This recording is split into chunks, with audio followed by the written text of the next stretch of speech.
Nakakonfine ng kapuso actress na si Carla Abellana at humingi siya ng dasal para sa kanyang paggaling. Ipinost ng actress ang mga larawan.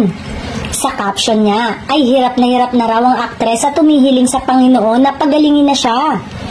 Hindi niya sinabi ang buong detalye pero todo ang pag-aalala ng mga tagahanga niya at netizen sa mga pinakita niyang letrato. Pati nga ang katrabaho niyang si Bea Alonzo sa seryeng Widow's War ay nagkomento ng yakap, pagpagaling ka, na sinagot ng netizen ang pabiro na sinisisi siya sa nangyari kay Carla kung saan nagbabardagula ng dalawa sa nasabing serye. Celebrity raw ito at gusto ng ibang fans na maging updated sa nangyayari sa idolo nila. Habang ang iba ay sinasabing ang pagkuha ng letrato at teknolohiya ay nagsisilbi na ring diary at journal sa panahon ngayon. Dahil marami ang nagulat sa post ni Carla, marami rin ang nagtatanong sa kanya kung ano ang nangyari.